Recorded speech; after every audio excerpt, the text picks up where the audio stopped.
Put me in the game, coach.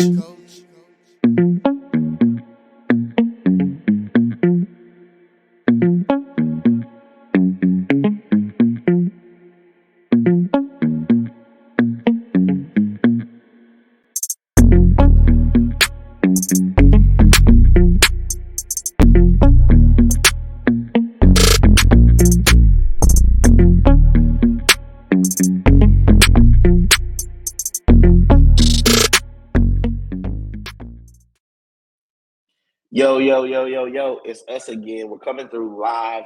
It is the Sports Wheelhouse. I'm just going to give you guys a brief synopsis, and I'm going to kick it over to my boy Chip like normal. We got the Phillies. We got Eagles and Steelers action. We got the Sixers sucking. We got Clemson's QB controversy and much, much more. And we got a real cool guest coming on with us. So without further ado, I'm going to kick it over to my boy Chip. What's going on, everybody? Welcome to episode 2 of the Sports Wheelhouse here on the D2N Podcast Network. Let me tell you, it is a great time to be here in Philadelphia. And I know JD, he's all the way down, somewhere that is not Philadelphia. But right now, Philly is the sports capital of the world. We were excited last week when we were watching the Phillies play a game in the National League Championship Series against the Friar Tucks. But let me tell you, now, sitting here are your National League pennant-winning Philadelphia Phillies, your undefeated Philadelphia Eagles, your Eastern Conference finalist Philadelphia Union, your Flyers team that's actually winning some games, and the Sixers.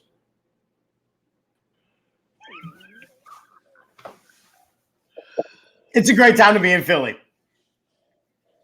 We not going to disrespect my Sixers. Oh, we going to spend some time disrespecting them. What's up, Prince? What's up, buddy? What's up? I see you repping. My hat's upstairs. I couldn't get to it in time. It was too late in the game. Yeah. It was too late in the game. I was like, man, it's like 2 minutes left. Can I get it upstairs? I was like, nah, I'm just going to let it ride. I'm rocking. Okay. It's all good. Listen, it is an exciting time. Like we said, this is episode 2 of the Sports Wheelhouse. Again, we brought a show that JD and I did over to this network, and we kind of rebranded it a little bit. For those of you that don't know, what we do is we got this wheel, and we let fate decide what we're going to talk about. We figured out a way to make the wheel look all pretty. And should we just do it? Should we bring in the wheel? Well, first of all, I got to introduce my boy. You know what I'm saying? First of all, I'm so used to him. Used to him that it's one of those, I don't even think he needed an introduction. Yo, this is the guy, Prince Blue, is the homie. He's also in the Carolinas. He's not in Philly right now either. So we kind of like on the outskirts of everything. What's going on? What's going on? I'm here, man.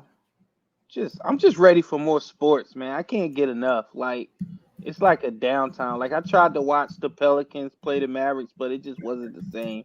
I need to watch my squad. Fair enough. Is it like, are you at the point, Prince, where you're like, you know what?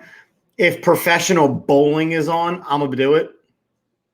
Listen, I'm in a bowling league. I bowl every Wednesday. So I just try to build my day towards the next Philly event. That's all I do. Like, I know the Sixers play tomorrow. That's all I'm looking forward to. I'm just ready to go. I know the Phillies play on Friday, 8:03. I'm going to be there first pitch. So I'm just ready, man.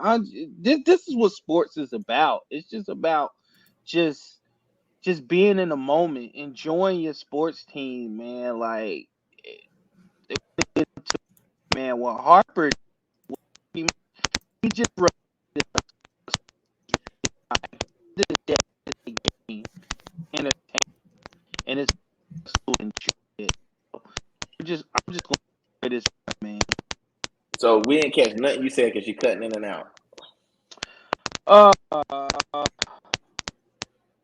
He's saying some expletive-laden stuff, let me tell you, because he got censored by the StreamYard peoples. It was like, we can't let this hit them. We can't let this. You hear me now? We got you loud and clear. Okay. Well, pretty much all I said was We're going to get into it, but what Harper did with that home run was he reminded us that at the end of the day, this is a game. It's enjoyment. It's entertainment. And we need to just enjoy this run because this was sports is about, man. It's about bringing people together, having fun, forgetting all the chaotic nonsense that's around, just living through your sports team. That's it. Fair. Yeah, I like it. All right, Chip. Here Take us we to go. the wheel, my boy. So here's the wheel. It's got Philadelphia. We got Philadelphia in the background because why not? So some of the topics we're going to discuss tonight, and again, make sure you're commenting. If you're having a problem commenting, you can go to the YouTubes. It's all over there. Facebook, Twitter. I think we're live on TikTok tonight. We live up and everywhere. So get your comments in. We love interacting with the peoples. So tonight we are talking about the Eagles. We're talking about the Phillies. We're talking about the Sixers. We're talking about JD's Uno Reverse Apology Tour. We're going to answer some NFL questions, and we're going to finally end or start with, who knows, Antonio, and his last name is now Clown, not Brown. So away we go on the wheel. Come on. Give it to me. I knew it was gonna go straight to this. As soon as I said we're gonna end with it, I should have realized we were gonna start with it. So for those of you that have been living under a rock and don't know, Antonio Brown used to play professional football for JD's Steelers. A long time ago. Many moons ago. Many head injuries ago. Antonio Brown got his clock absolutely cleaned more than once. And there's a couple, right? And there's a couple videos of these injuries. And since that time, Antonio Brown has been on a downward spiral of just absolute shenanigans. Up through following Tom Brady around in New England, following Tom Brady around in Tampa Bay. Something happened last year where he lost his mind, was told he wasn't going to get a bonus, ran off the Meadowlands field half naked, and he now has a personal vendetta against, and I'm quoting Antonio Brown himself here, Tampon Bay instead of Tampa Bay, and Tom Booty instead of Tom Brady. He is posting pictures of like a children's book where he is hugging Tom Brady's kids. He is getting shirts made where he's hugging Giselle on the sideline after a game. And it is some stuff that you would have seen on like Ballers. I don't even know what to make of this dude anymore. Prince, you take this. I don't. I didn't even know what. Y'all know I'm not on Twitter like that anymore. I didn't even know all this was going on. So this is the first time I'm hearing about it. But if I'm Tom, I gotta contact my hitters on my payroll and go see what the problem is. But you know, Tom is a businessman. There's levels to this. So Tom ain't gonna lower himself to go to where Antonio Brown is going, because Tom is still playing. Tom is a 6-time champion, and Antonio Brown is out here being a complete fool. So shirt proceeds, I feel like I have to share this. The proceeds for the shirt that he's selling are going to America's fatherless kids. He's just he's an idiot. I don't know what else you want me to tell you. He's an idiot. Like whatever beef he has with Tom Brady, he's not handling it like a man. He's handling it like an idiot. And I feel like the more attention he's like a kid. I think if you know kids where like they'll scream and cry when you're paying them attention, but when you're not paying them attention, they'll stop because they're like, well, it's pointless. So that's pretty much what he is, man. He's a clown. All right, I'm gonna take some of this action. All right, and I'm just scrolling through his Twitter feed for those of you watching the live feed. I know. This is absolute. I mean, it's ridiculous. First of all, number one, let's start this out there. the allegations that have been made during this whole Tom Brady situation has only reason that it has any type of found is because there may be some validity in what he's saying. Because Tom Brady's wife recently said that they were having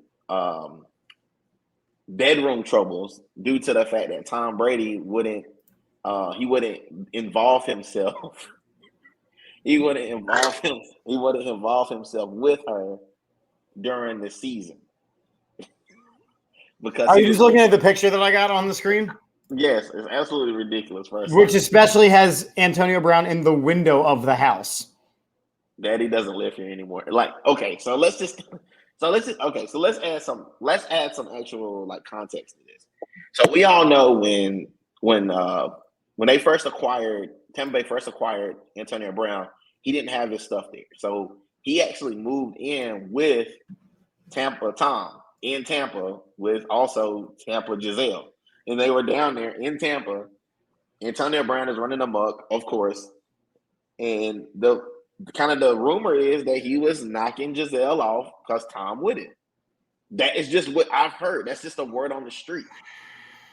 And now that Giselle has made this kind of implosive comment about their inner bedroom affairs, it now adds validity to what crazy Antonio Brown is saying.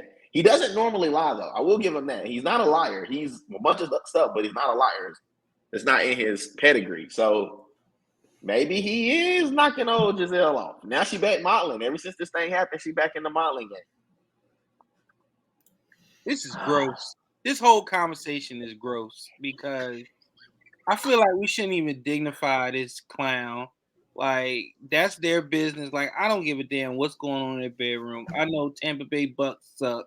I know Tom sucks right now. So, man, the last thing that man need out there is him, is his wife getting crushed by a former teammate. So it is what it is, man. That's rich people problems. Like, I don't give a damn, y'all. But then you got Antonio Brown posting pictures of all the money he's making with his absolute garbage dumpster fire music.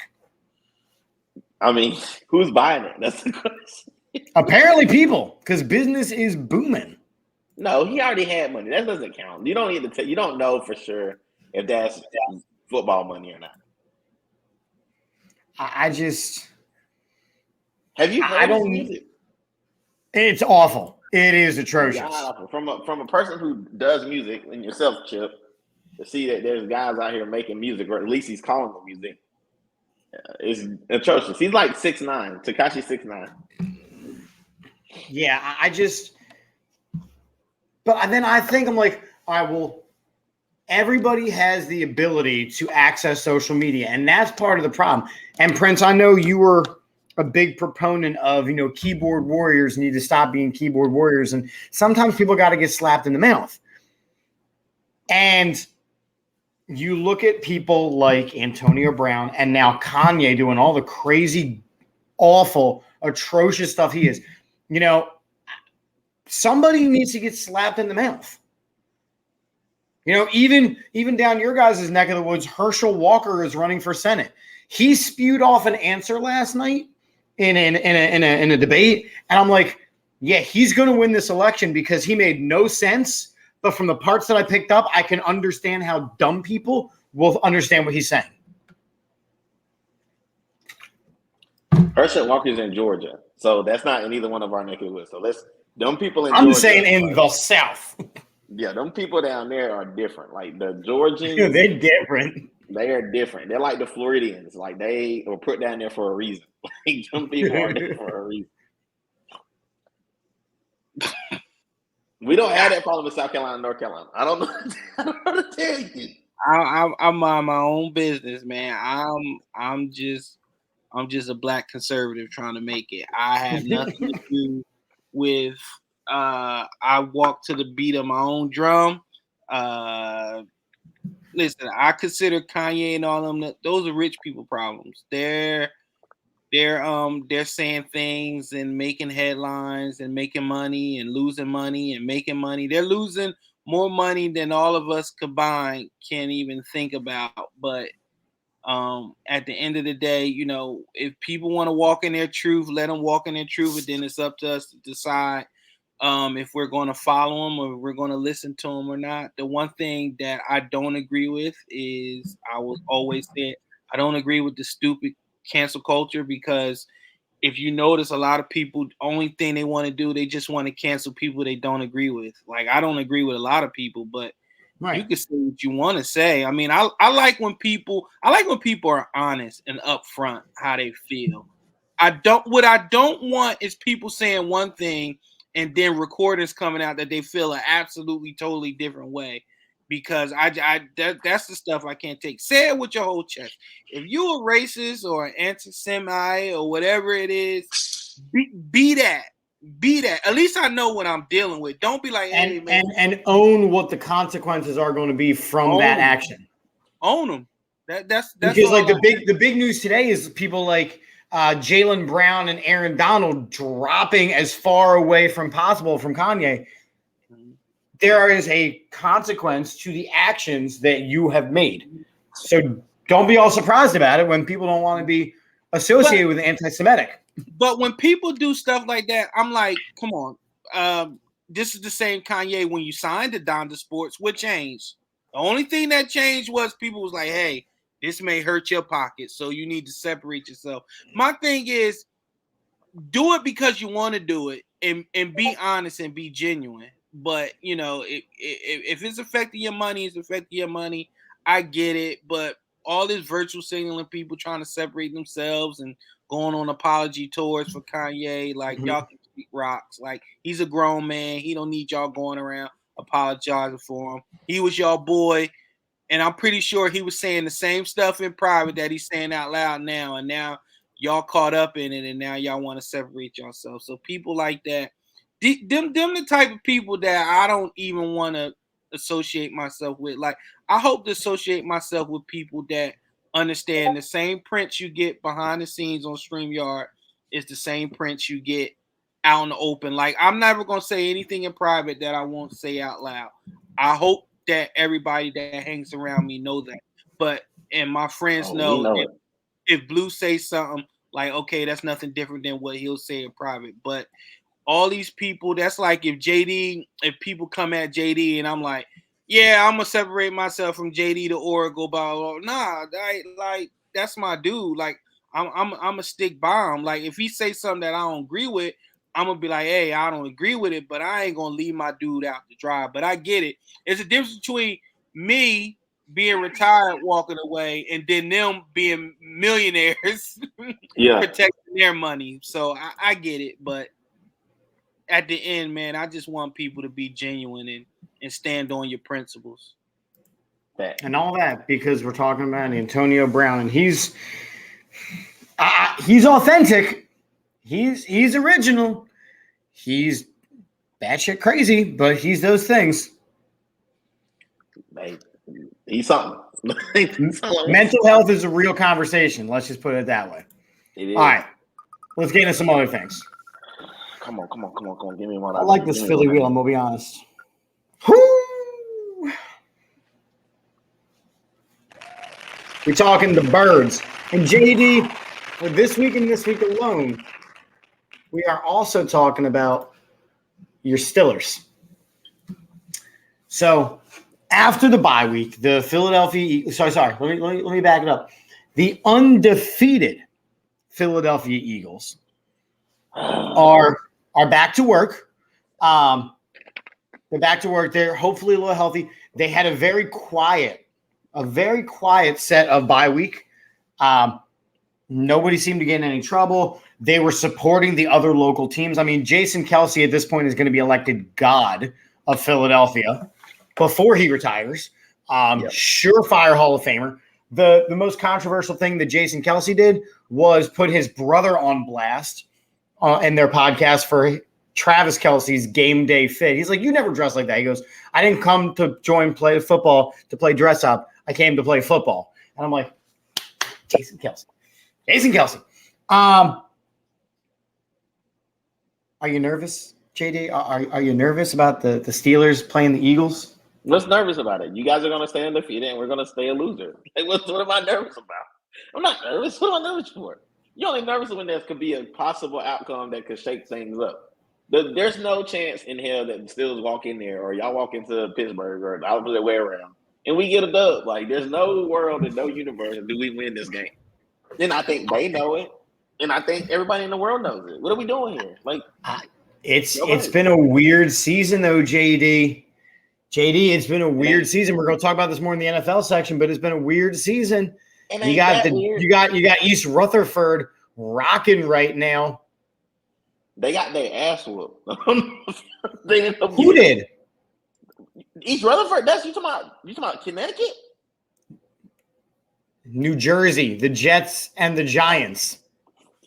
Listen, brother, I'm gonna tell you got the Panthers beating up on the Super Bowl contenders allegedly. You got the Packers who don't know how to win games. It's a weird season. It's a weird season. Pump your brakes there, shipmate. Let me tell you something. Okay, first of all, number one, let's throw this out there. Number one, a couple years ago, do y'all remember the Steelers was undefeated? Yeah. With a 75-year-old Ben Roethlisberger who had 2 bad legs and a bad back. You put respect on his name. He was only 73 at the time. Listen, the worst 5-1 team in the NFL right now is the Giants.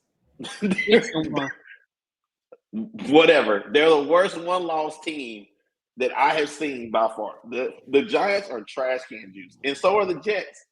And the Jets are only doing good right now because moms are staying away from Zach Wilson. So there's no mom safe. All we gotta do to get them to throw them off is we throw somebody's mom at them. All right, it's like, listen, mom, dude, you gotta take this loss. Go talk to Zach Wilson. If this combobulate them, they'll start losing. And they lost Breece Hall for the rest of the year, so their stud running back is gone. So that's done. Eventually, Saquon will eventually pop his hip out of place or something. And we already know who the Giants are. The Giants still got to play the Cowboys, and they still got to play the Green Birds. All right, they're gonna lose both of those games. What are we talking about again? We're talking about the Eagles. So let me put this out there, right? The Eagles at 6-0 are playing the following quarterbacks the rest of the way: Kenny Pickett, Davis Mills, Taylor Heineke, Sam Ehlinger, Aaron Rodgers, Ryan Tannehill, Daniel Jones, Justin Fields, Dak, the combination of Andy Dalton and Jameis Winston, and Daniel Jones one more time. Is it feasible that the Eagles run the table? No. Send it to Prince. That Green Bay, Tennessee stretch. That's the one. And I say that mainly because it's been proven Jonathan Gannon against comparable quarterbacks, he becomes passive and he shits the bed. He's scared of stuff going over his head. So he plays passive. And you can't play passive against certain quarterbacks. Like, you can't give Aaron Rodgers free yards. You can't give other comparable quarterbacks free yards. So that stretch, that's the only stretch that I'm thinking about. But running the table, I mean, it's not out the realm of possibility. But I mean, they're favored in every game the rest of the way. They are favored in every game the rest of the way. But again, I'm not even worried about Jalen. I'm always worried about Jonathan Gannon.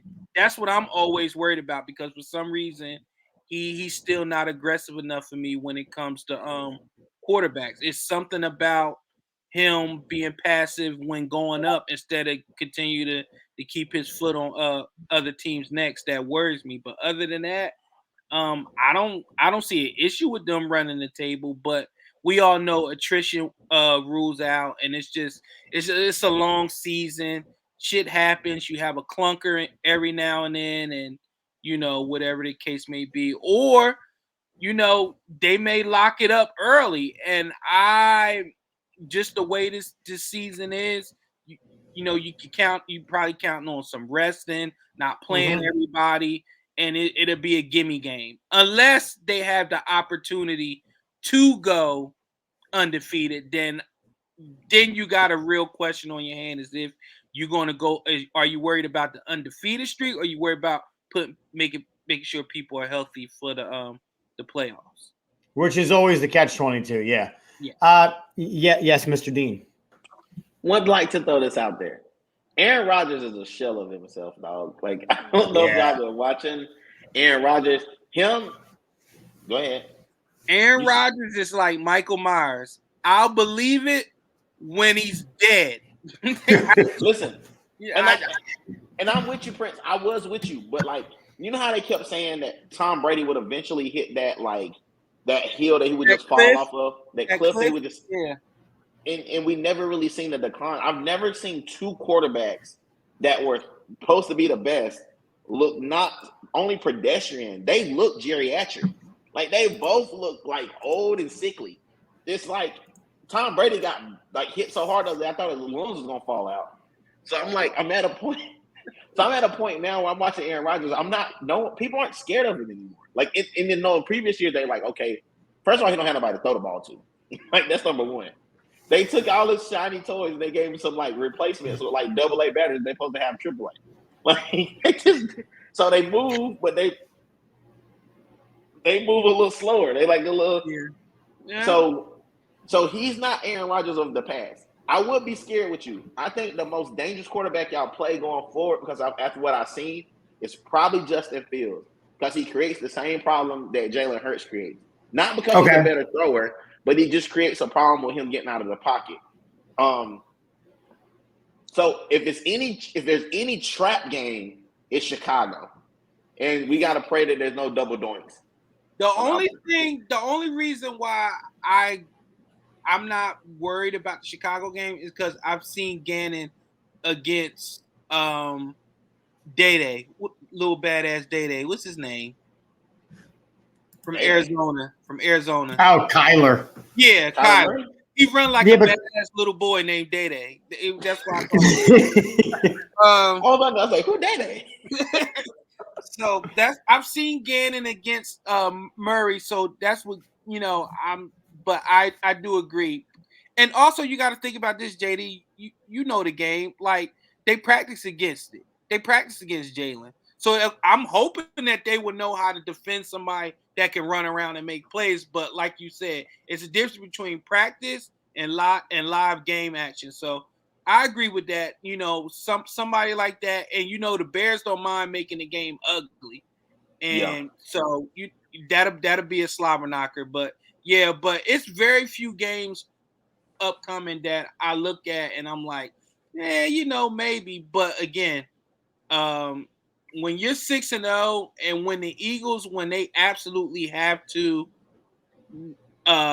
score points and they can run the ball the way that they do, and they can dominate and assort they will like that, man, it's just hard for me to go into any game and be like, I don't know. So then let me ask this, because I don't for the life of me understand. I mean, I do. I'm speaking for myself. The Eagles' hatred, right, where they don't just win games, they find excuses to win games, right? We didn't beat the Cowboys. Now we beat Cooper Rush. We didn't beat the Lions, right? We had to outscore the Lions. We didn't beat, with Carson Wentz. He had a rough game, and Chase Young didn't play. That's why can a win just be a win? Not when you're the Eagles. Honestly, to those, what's it going to take? Let me put it that way. What's it going to take? That's for fans to cipher. I guarantee you, Kelsey and them boys, they don't give a damn how they win. All they know is 6-0. They don't give a damn that it was pretty. They don't give it, because we see in the NFL, wins are hard to come by. There are no gimmies. So when you win a game, because at the end of the year, we've seen this, Chip. We've seen this, JD. When at the end of the year, how many years where we'll be at the end of the year and we got to look for help from other teams because we blew games earlier in the season. We're like, okay, if this team wins and this team tie and this and an eclipse happens on the third Sunday of the month. Yeah. So to have these wins in the bank early is beautiful. So to answer your question, Chip, a win is a win, man. Excuses don't matter. You never have excuses for a win, only for losses. Fact. I just want to throw this last thing about the Eagles out here, and I can kind of direct it to you two guys, especially Chip. I want your opinion on this. If the Eagles, let's just say in a perfect world, we run through this whole Red October thing we're in now. Let's say that's successful. Don't you think they'd be more amped to go ahead and run the table? Like, don't you think that hypes them up to go ahead and I feel that way as a non-Philly resident, but do y'all two feel like that would propel them? Because you know how close the Philly sports are to each other. I mean, you saw it just with going to these NL championship games, right? You got Jason Kelce, shotgunning beers on the field. You got Jalen Hurts ringing the bell at a Sixers game, and that was about the only bell that got rung. I mean, Well, their bell got rung. Yeah, that bell got rung. But I think that there's a tightness in the Philadelphia community right now that they haven't seen in. I mean, you keep seeing the picture from the 1980s when it was, Bobby Clark and Mike Schmidt and, Dr. J, like all those guys. Like there's these these big name guys on each of these teams, and it's a beautiful thing to watch. I think that the Eagles are kind of like the next cog. They're taking that step well before they were necessarily supposed to, but I don't see them stepping back for any reason. What about you, Prince?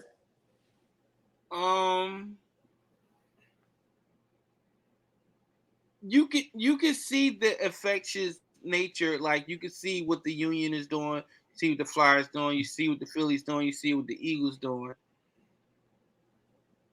And you can see the energy collective, like as a sports town, when you see each of your sports friends, you want a piece of that. To see how the Philly fans was reacting to Bryce, you want that. That's why, and it's going to lead into what we're going to talk about later. That's why to see the energy that the Sixers came in with those first 3 games bothered me to death. Like you can't see what the Eagles are doing, what the Union are doing, what the Phillies are doing, and come out and with no energy the way that you did, because you have to feel that, and you have to want to be a part of that. All greats want that. They want that feeling. So the fact that they came out like that concerned me a lot.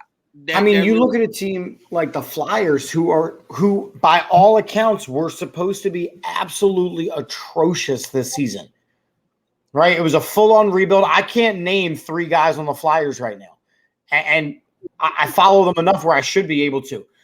But even they're committing to this. You know what? We're going to go absolutely balls to the wall, skates to the gates, whatever you want to say for hockey.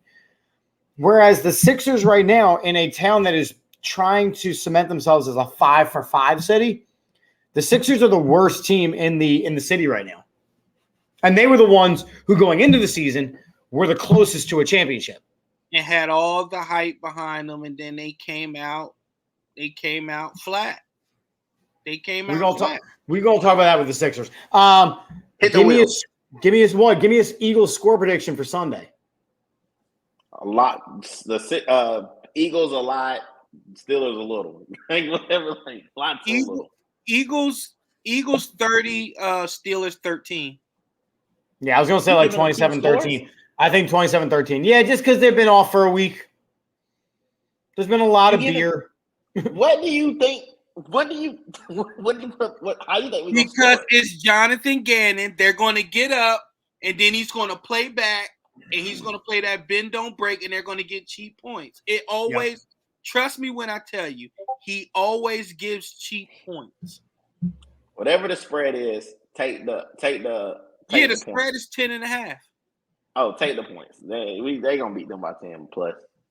Might even be 21. But the one thing I will say, you ain't gonna just bully a Mike Tomlin team now. It ain't like they gonna just come out there and lay down. They may be void of talent, but they ain't gonna just lay down. That ain't even the issue. Can I say this real quick as the resident Steelers fan? It ain't that we don't got talent. It really ain't. Like in most cases, I'd be like, you know what, we ain't got the talent. That ain't the situation. The issue is that the same crap they've been doing for 4-5 years with Ben Roethlisberger, they still doing. They don't realize that they have a new quarterback. They tried to put this stuff on Trubisky when Trubisky was really bun cheeks, and he really shouldn't have deserved to be out there. Butt cheeks. And then you got the rookie.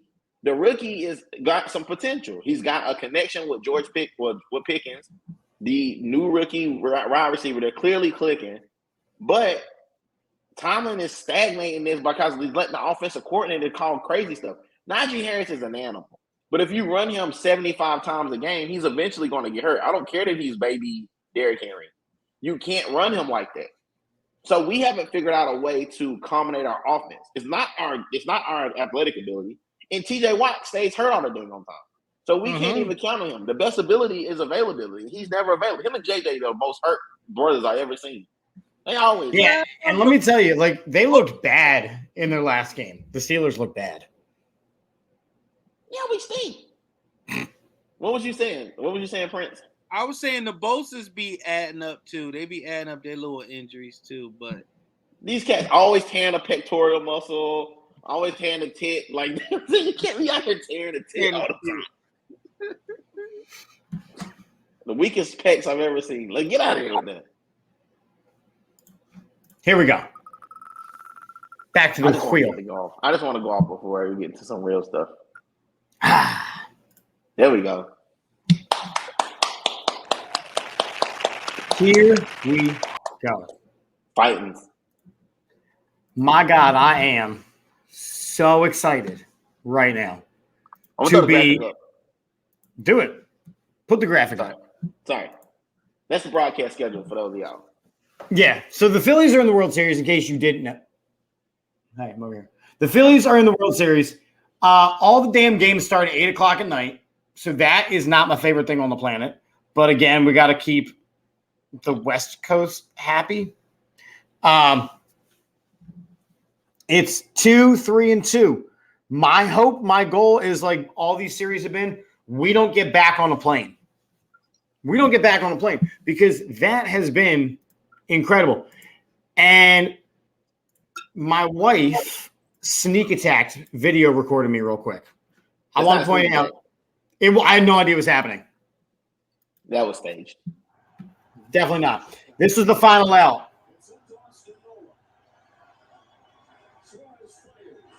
Oh my God! Oh my God! Yeah!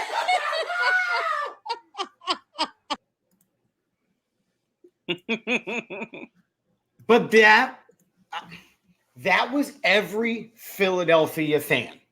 Yeah. That was every Philadelphia fan. And look, I've been a sports fan for like 30 years now. So I have quite a lot of memories. And I think about that Eagles Super Bowl run where they lost to the Patriots.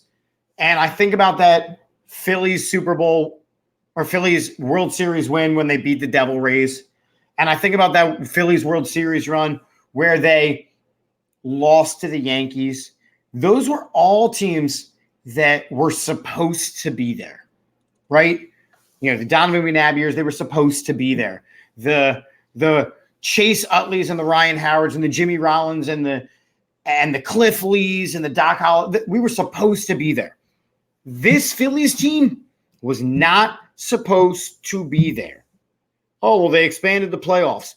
Cool. We then knocked off Hall of Famers. We knocked off the world champs. We knocked off the highest payroll in baseball. What else you got? Now we got to knock off the only team in the history of Major League Baseball who has a chance to have a perfect postseason because the Astros haven't lost yet. They've cheated, but they haven't lost yet. What else you got? It's giving me such 2017 Eagles vibes but it's unlike anything I've ever seen. This Phillies team finally goes over the threshold, right? They finally go over the payroll luxury tax.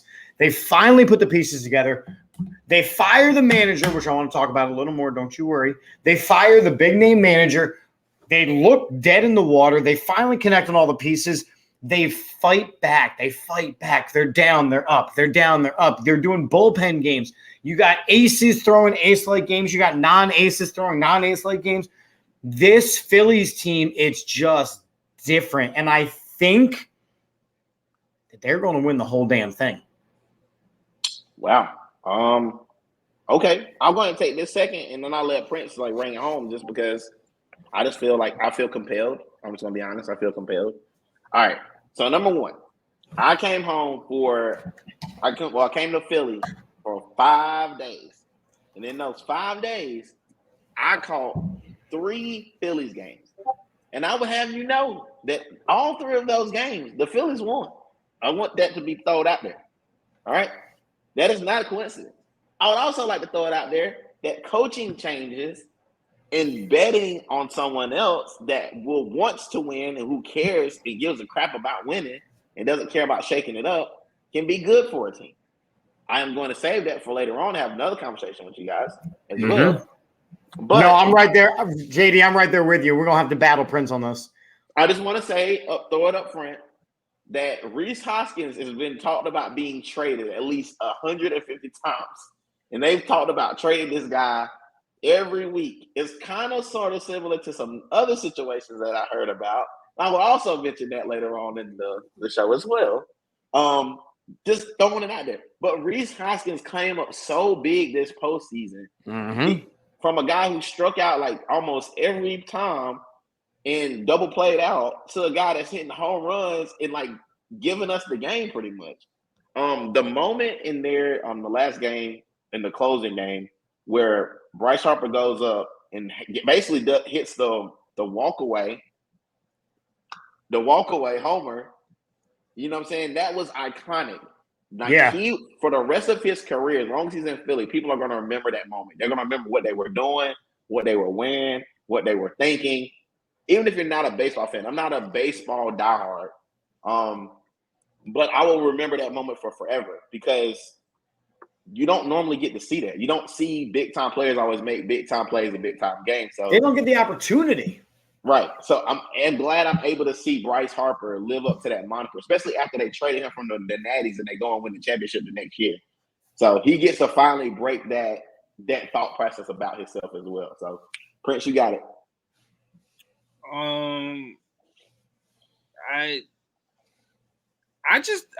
People keep saying this is a team of destiny, but the team is just good. They're good. They're talented. When people say team of destiny, sometimes I look at it as like the plucky go luckies, like they have no business being on the field with the Astros. And that can be farther from the truth. We have the reigning MVP, and he's on a scorch right now. He's all right now. Reheating up. You got Papa Schwarber heating up. You got the 2 aces. You got Nola. You got Wheeler. You got the 2 workhorses. You got Suarez, who's coming around and about, coming to his own. And we got a good bullpen. And we finally got a manager that can push the right buttons. This team belongs on this stage. And for that reason, and that reason only, I'm going to stick to it. I think it's going to be Phillies in 6. I think it's going to be similar to the Padres game, except for the Phillies cannot make the mistakes that they made against the Padres against the Astros because they're just too damn good. But other than that, the Phillies belong here, and I kid you not, like going to Bryce Harper's home run, I was in my man cave, I watched his at bat.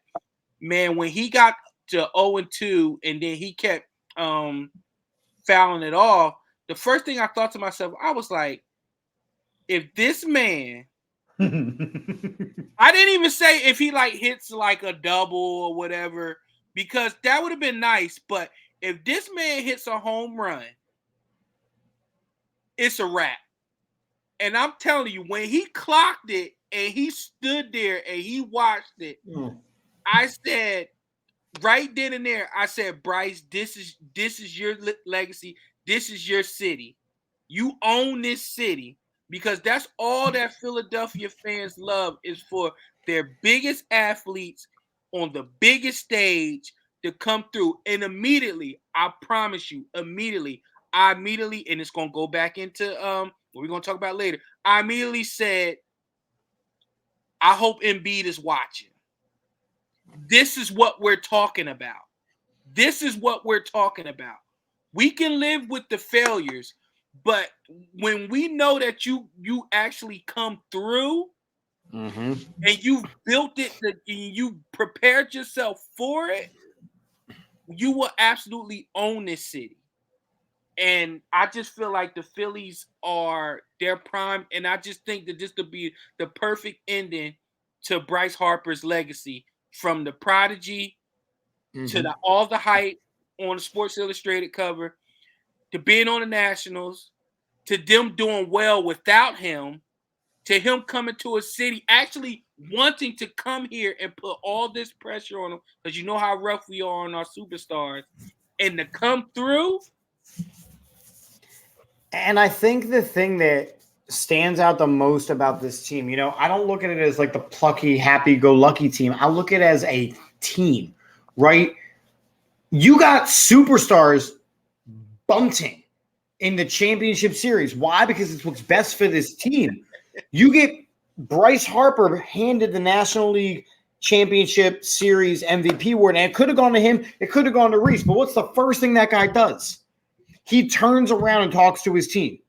You got a team that is completely hanging on and listening to every single thing that Rob Thompson says. You have got an iconic song. You've got a team atmosphere. You got it's a whole team mentality, like Kelsey said at the parade. There's so many similarities. So I do look at it like a team of destiny. Now, if they lose this series, I'm going to be heartbroken, because I think that they are talented enough to win, but they are way further ahead. They were not supposed to compete this year. And as the season went on, looks, baseball's a long season, right? Baseball's a long season. So when you look and see a team 40 games in and they're well below 500 and you're firing a manager, and all of a sudden you're having you have a great couple of months in the summer, then you're starting to have a September collapse. Like, you're not expecting this team to be a World Series team. So at this point, yes, we are playing with house money, but it doesn't mean that I do not want to cash in. Like, I want it. I want it. I'm going to be there at 8 o'clock at night every night, watching a 4-hour baseball game that starts at 8 o'clock on the East Coast for some gosh-forsaken reason. You got a team, drawing parallels to that Eagles Super Bowl win, where the entire country is rooting for you because the other team sucks. They're terrible humans. You got an Astros team that won a World Series because they cheated. Legit cheated. Legitimately cheated. And if you're not banning steroids players, then you have to strip these guys of their title. But you know what makes it worse? That they've made it back to the World Series multiple times. So it's like, did you need it? Nope, you didn't. I want to ask a mini shenanigan question. Oh, God. More iconic Philadelphia sports moment. Bryce, and again, you can use, the fact that this happened like this weekend. Bryce Harper's home run to send them to the World Series, or AI's step over Tyronn Lue. That's tough. Prince, I can actively see the wheels turning in your mind right now. Do we have to answer it now? No, because we'll get to the Sixers section. I'm going to say it's still AI step over, because think about who was on that Lakers team. Mm-hmm. And remember, they was undefeated until that game. And if you listen to Shaq says that's the main reason he loves him like a brother, but he can't stand AI because he ruined their perfect season, their perfect postseason. And think about it. The man went in there and gave him, what did AI give him? He gave him 40-something, maybe 50. 40-something. It was sickening. And that iconic step overs on T-shirts, it's in commercials. It's this Tyronn Lue still has PTSD. So even though Bryce's is epic, but I still got to give the most iconic to AI step over, because that's still, and a lot of people can resonate more with a step over than they can a home run. You know how hard it is to hit a home run? Yeah. I forget what I was watching, but I saw someone go, you know why you became a football player? Because you couldn't hit a curveball. Yes. Hitting a fastball 100 miles an hour. Come on, man. with the whole world on you, and it's up to you. $331 million player is like, let's just talk about the call. Like that call, the swing of his life can't be understated because that's exactly what it was. Because imagine, just think if Bryce would have struck out in that moment. You're going extras. Yeah, either that or they were up, wasn't they? No, it put us one up. I'm saying they were up. The other team was up. They were up. Padres were up. Oh yeah. You might be going back to San Diego, and this thing might continue to go on. So, all right. So wait, and JD, I'll let you answer in a second. Prince, if the Phillies do win the World Series, does it change your answer? Because remember, AI lost that series. Yes, it definitely changed the answer. The chip always changes the answer. Okay, hold on. Okay, pun intended. Okay, I don't know if it does. Okay, I don't know if it does. Okay, but okay, and it may for you. I'm just gonna tell you my reasoning beside it, because it's like Jordan. It's like a Jordan type moment. Like everybody's gonna remember the Brian Russell pushing the butt, like the step back jumper. It's just that moment. Like there's you don't even have to. It's just be a silhouette. Like there's certain. But JD, did they win? They did win. I get what you're saying. But okay, so just hear me out. Because I know you got to understand where I'm going. There's no way in the world I'm going to recognize the silhouette of Bryce Harper hitting a home run. Okay. There's only a couple silhouettes in baseball you recognize. Ken Griffey's one of them with the hat backwards. You know what I'm saying? In the swing. You know that silhouette. But there's no other silhouette from baseball except for the man that's on the baseball thing. So I got you. That's good. That's good. So Allen Iverson is not only known for the step back, but it is a silhouette that does not need any color. You can just put it in all black and you know who it is. And everybody know who it is. So I think now if Bryce does this, now I will say this. If Bryce Harper hits the same thing in the World Series, then yeah, you can go ahead and send it. And I think AI will be okay with letting it go there at that point too. Because they like really good friends. Like I said, and that's the other thing. Like you saw the who's who of who was all there. Yo, it was different. All right. We got a couple categories left. We're going to try and wrap it as quick as possible because we are approaching that hour time. All right, here we go. Some NFL questions for you. This is basically like going to be our mini shenanigans section because I got a series of questions that I would like you gentlemen to answer to. So, the Christian McCaffrey trade. Who's the winner and why? I'm gonna let you go, Prince. I'll answer after you. Well, of course, it's the Niners. They're getting when healthy, they're getting an all-pro running back, and they're getting somebody that can fit their system, and they're getting another weapon to add to Debo and the rest of them boys. So, of course they won. Carolina is Carolina, man. They gave Matt Rule all that damn money and Hamburglar. Listen, all right. I have an adverse comment to Prince, and it's not just for the show, it's for legit reasons. The 49ers already have a running back. They have a couple of different running backs, actually. Now that you put it that way, they have Brandon Ayuk and they have Debo Samuel. Now, I'm going to throw this out there. They use Debo Samuel more as a running back anyway. Christian McCaffrey is the same thing as Debo Samuel. But so he's more wide receiver than running back in that situation. Like they're the reverse. But the issue with that is you just went and got a guy who can't stay healthy. So you're really paying X amount of money for somebody who's he's not really proven. Like he's mostly been on the injured reserve for a majority of his career. And that's not getting easier with that division that they got. They're going to be hitting him hard as hell, like all year. To be honest, I'm kind of sick of Shanahan, to be honest. Like, he's been getting toy after toy after toy after toy. He blew the lead, and he's been part of the most epic collapses in NFL history. Multiple times. Outside of the Falcons. Head coach. And he's getting all these weapons and toys. He's considered this wonder kid and all this stuff. And he's still choking against his division rivals and when it counts. Like, I'm just sick of him. at least McVay finally got over the hump, and he's now earning the praise that he got. Shanahan, honestly, I'm just done with him. I look at him and I'm like, eh. So I will say this: on paper, it looks like they got the better choice, Right? But in reality, they could have used that to get a damn quarterback because that's what they really do still need. Because the answer ain't Trey Lance. It's not him. It's not. It's not the answer. So they really gave up a pick when they could have been going to get a quarterback. This is a quarterback heavy draft this time.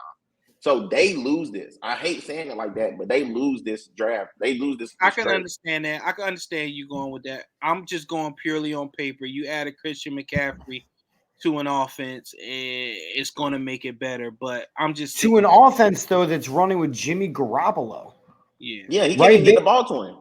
You're putting everything into this offense this year on a team where Jimmy Garoppolo was not supposed to even play. They were trying to trade his ass. Jimmy Garoppolo is more of a starter in the NFL than Trey Lance is and will be for the next 3 years, minimum. So do you stick with Jimmy G after the season? Because you're putting all these pieces in. The Eagles are the beast of the NFC right now, but who's clamoring for that number 2 spot? Who's to say that it can't be the 49ers? It can't be because they gave – it's okay. So you know how at the end of the year everybody was saying hold on to that draft pick because you didn't know who Jalen Hurts was? Yep. They should have had that conversation with San Francisco.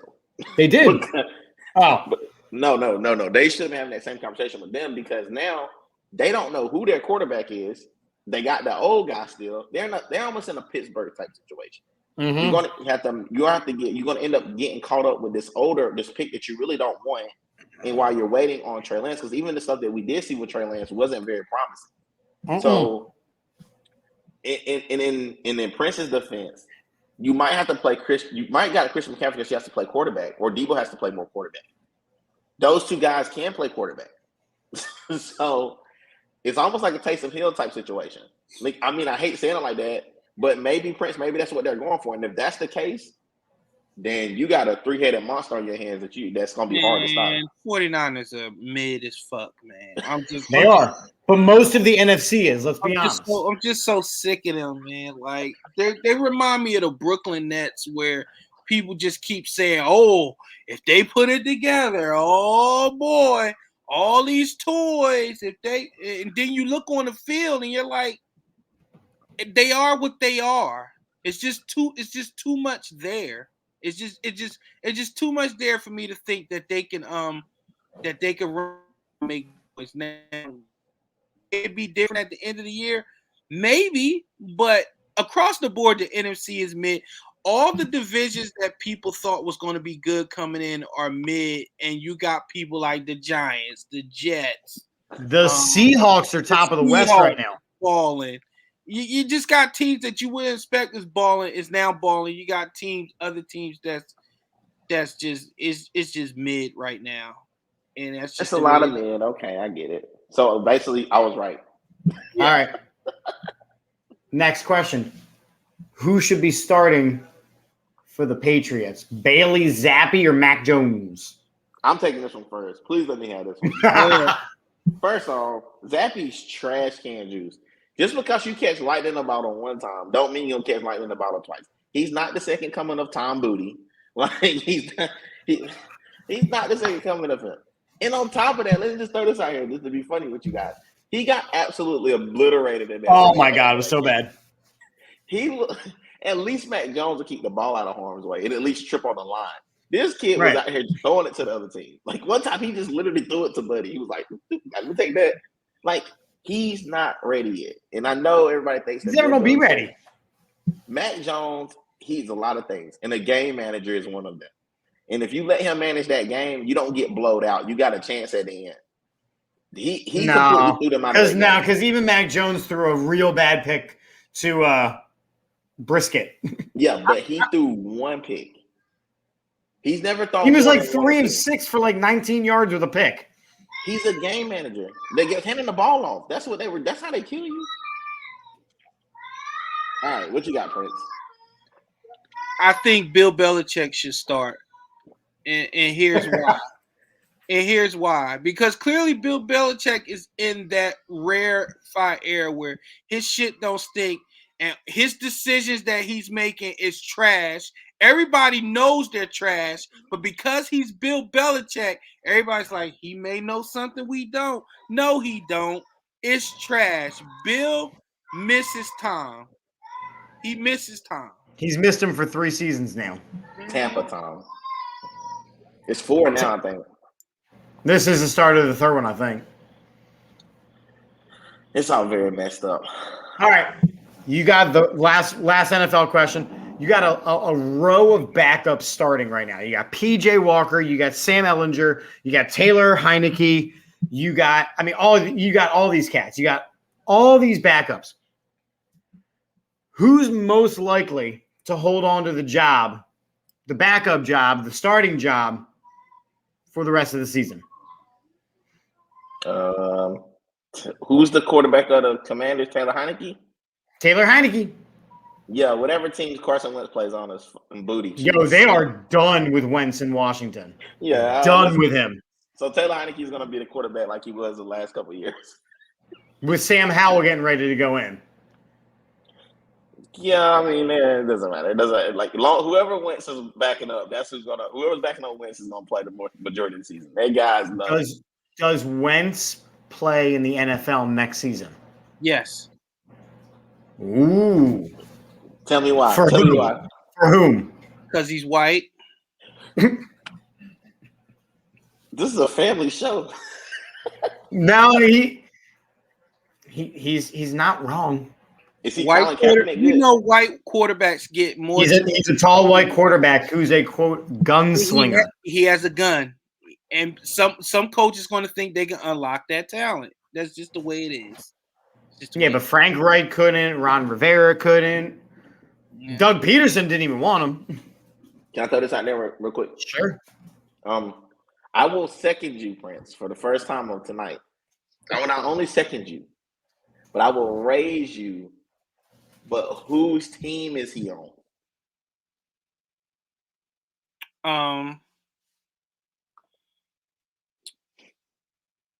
This will be a 4th team in 4 years. And who is he playing backup for? Because he's not going in as a starter. He's going to be a bridge to somebody. Ooh. Who? It don't matter. It don't even matter. I just know he's going to be a bridge to a rookie quarterback. Okay, I'm gonna throw it out there. I got a theory. The theory is that he comes back and plays for Washington as the bridge quarterback because they're going to be so bad they're going to get a top pick and they're going to get a top draft pick. They already got Sam Howell though this year. They already got their QB of the future. They drafted him high enough where they want to take a look at him. Then that's it. He's going to be the backup to Dak Prescott. No, never. No. It's got to be someplace where he thinks he has a chance to win the job. Does Nick Foles still play football? Yeah, he's for the Colts. For the Colts. Maybe he goes and be Nick Foles' backup. Nick Foles is backing up Sam Ellinger right now because they're trying to see what they got because they're so bad. Yeah, Sam Ellinger's not going to keep the job. It's going to be Nick Foles' job. And then Nick Foles is going to do big Nick things. Like I said, it's something. It's something. All right, someone's about to be in their fields with these last 2 topics. Give me that. JD, Give me that. It's the JD Uno reverse. JD, I do believe it was just last week. Oh, yeah. You were talking about some things. Go ahead. Yeah. Reverse. Okay. So I'm going to take 2 seconds. Well, 2 minutes. All right, give me 2 minutes on the clock. I got it. All right.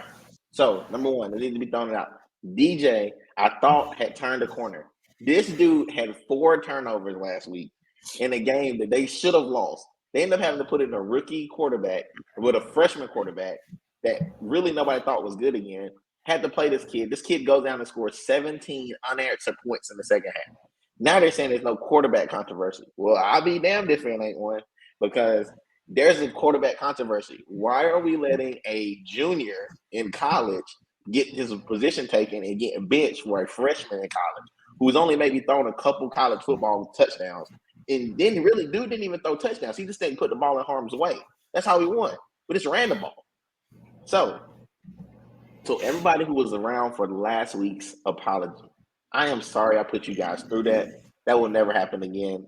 DJ, not only do I think is buns, but I think he deserves to be in that transfer portal in about tomorrow, because Dabo out here saying that he gonna play him, and I'm telling you, he gonna end up having the people come down on him in Death Valley. That's all I'm saying. Dabo, stop making up lies. Bench this dude, because we already see who he is. I'm done. Takesy backsies. Final topic is the beloved Sixers. The Sixers are 1-3 to start the season, and after their third loss, because they started 0-3, the head coach of the Philadelphia 76ers said, and I quote, "This team isn't ready to win yet." The head coach of a contending NBA championship team said this team is not ready to win yet. Then what in the hell were you doing all summer? Besides bringing in all the players from Houston who did not win a championship in their prime, only a couple years later, and expect them, oh, now we have all the pieces. Much like the parallels that the Phillies just did when they fired a big-name coach simply because he won a championship with a team that any of us could have managed to a championship. The same applies with Doc Rivers, who managed a Celtics team to a championship with Hall of Famers. He didn't manage shit, and he's hung his hat on it his entire career. They need to fire Doc Rivers within the next 2 weeks.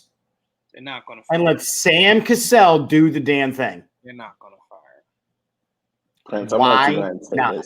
They're not going to fire him because the team has too much talent, and the talent's going to – this is going to be one of those things where the talent is going to – So did the Phillies. The talent is going to override.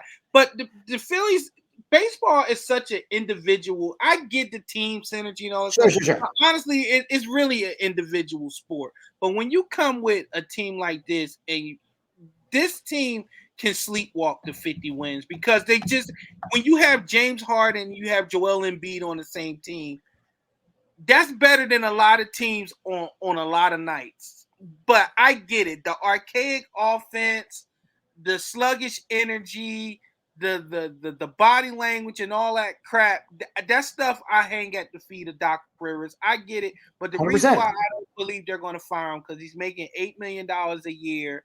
They're going to see this thing through. It was built with his tentacles involved, so they're going to give him every opportunity to coach this team. Now, if they go like 3-20, which they're not going to do, then yeah, I understand they're going to get fired. But the way the Beard is playing and Joel's going to wake up, he's going to play himself into shape. I just think this is going to be a blip on what's still going to be a pretty damn good season. Now, I didn't say it was going to be flawless. Doc is still going to drive me crazy with his rotations, and they're going to put some clunkers in there here and there. But if you look around the league, to be honest, a lot of teams that are doing well are teams that are repeating the same lineups. Memphis, true. Pelicans. But so is this Sixers team. The only thing that they did is they added PJ Tucker into the starting lineup. They didn't just add starting lineup. Tucker. They added PJ Tucker at his old big age of 37, and they added a different James Harden. It's still such thing as chemistry. I still don't think the chemistry is there yet. I think it's going to take about 15 to 20 games for this team to round into shape. Yes, Mr. Dean. So when the summertime happened, I made a very, very strategic thing to not say anything because I want it to be right. I want it to be right, and I want it to be sure that I was right. And it never happens for me. I'm always wanting to say something. Like it pains me not to say anything. But I'm actually going to say it today. everybody all season kept asking during the offseason, go pick up pieces to make us exponentially better. Go get people. Go, Maury, go do what you do. And I believe people because they said, hey, give him the offseason to find the pieces that we need to make us exponentially better than we were last year. This team is not exponentially better than anywhere, shape, or form than it was last year. You didn't get rid of the guys you needed to get rid of, and you brought in more headaches and older dudes. We got older. We actually went and got older. So you basically got rid of Danny Green and you grabbed old-ass PJ Tucker to replace him with, basically in the starting lineup. PJ doesn't look good out there. He's never looked good. He can only hit one shot. He's basically Ben Simmons with a corner three-pointer. Like, that's it. I take it. You know what I'm saying? It's just, to me personally, all you did was make us the Philadelphia Rockets. And that experiment didn't work. You didn't even bring us John Wall with it. Like, you just brought us some random dudes. I don't think he wanted John Wall, but go ahead. All I'm saying is, in my mind, you didn't bring us anything to the table, and you gave us the same meal, and you tried to change the name of it. You gave us shrimp and grits, and you tried to make it seem like it was crab and grits. It's still shrimp and grits. It's the same shit. So I'm looking ahead at the schedule, right? You got 2 versus Toronto, Chicago, 2 versus Washington, New York, Phoenix, Atlanta, 2 versus Atlanta, takes you up to Utah. So let's see, that's 2, 3, 4, 5, 6, 7, 8, 9, 10 games. What do they need to do between now and November 13th for Doc to keep his job? When? I mean, it's that simple. Give me some numbers. You said 10 games? Yeah, those are 10 games. 6-4. So if you're telling me if they go 5-5, which puts them at 6-8 or 6-9, that's enough to fire him. See, no, I told you again, they need 20 games. How many games? So you're willing to go all the way into December before a decision is made? Mm-hmm. Okay, hold on. Wait a minute. I'm telling y'all, this team is just I just feel it in my bones. I just feel like it's one of these things to where, and you know what's also about this team, a team with expectations. What are you really looking forward to? It's the pressure. It's the playoffs. I want to see what they do in the playoffs. That's what I'm saying. So they're just walking in this malaise. I think in their heart of hearts, they want to fast forward to May. But unfortunately, we can't do that. You have to play the season. And my issue with them is, and I'm gonna say this as a basketball coach, and I'm coming to you guys as a coach now. Not only do I not like the body language, I don't like how they're playing. They can't play fast because PJ Tucker is out there. Like they can't get the ball up and down. They can't let Maxey. They won't let Maxey spin now because Maxey's too fast and he outruns the offense. Joel looks like he's out of shape again. I don't even know how that's even possible. He was just in the best shape of his life last year. They said he had plantar fasciitis during the offseason, so he couldn't do conditioning like he normally does. So I'm with all that. So now we got out of shape Embiid again. Back to basically the year before that when he was not when he was eating bad food and having Ebola, but you know what I'm saying? But the year that he kept getting sick, they said he had like some unknown illness. He kept having the stomach bug and shit. Yeah, he kept having the runs. So in theory, he's the version of that guy after the run. And that guy was great. He was the one with Jimmy Butler. And we were like, okay, he's good. He can be dominant. But the best version of Embiid was Embiid that came back last year. That Embiid is the best version. And if that Embiid came back with James Harden, we're having a very different conversation. I think that Embiid is coming. And I hope that you're right. And that'd be great. But I'm telling you, right now, this Sixers team looks dead in the water. And like we said at the top of the show, for there to be such an electricity in the city right now, it's crazy. No. Do you move Maxey to the bench and let him run up and down with the second? No, absolutely not. No. If anything, I'm pushing Thibault to get back in the starting lineup. No. I don't know. Hold on. Wait. Can I? No. I gotta agree with Don. Can I tell you why? No. You can try, but you're not going to get us to agree with you. Just hear me out for a minute. I'm a coach now. Listen, Don makes a good point. The reason that Maxey isn't flourishing with the first team is because they're too slow. They can't get out and run with him. Maxey is not flourishing because he's not being aggressive. Both Embiid and Harden and Doc are begging him to be aggressive. When Harden first got here, you could see him on a bench saying, "Let's go," or him saying, "Thank you" when Maxey is aggressive. I get it. He's a young kid. And you like, wow, Embiid, wow, Harden. But the one thing I loved about like the Kobe's and stuff of the world, they was like, man, forget that. Like I'm balling here. I'm in the NBA too. I'm gonna get mine. So he just has to find his way, and he has to be more aggressive because the shots are there. You guys just answer my question. He's playing behind.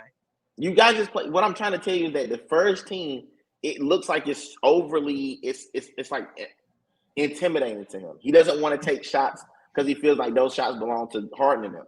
You put him with the second team, not to say you bench him, but you give him let him run over there with them guys where they're faster, they're younger. But Doc is doing that. Doc does stagger it, and I still see him. I don't know what he'd be waiting on. I don't know. But also remember this, right? And again, I just keep tying parallels to what the Phillies are doing. Or I can even tie parallels to what the Eagles are doing.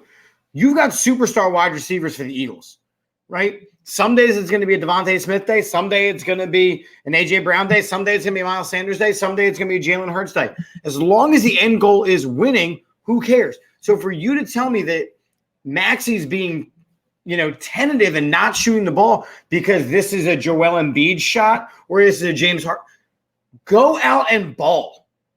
Just go out and ball and facilitate, and it'll actually help those superstars get theirs. Just because you're not one of the guys making $33 million doesn't mean you can't play like you should. And you know why that's bullshit? Because I just watched Tobias Harris put up 10 3-pointers. So don't tell me Maxey can't put up the shots. I'm not saying that. I'm not saying it. So he has to.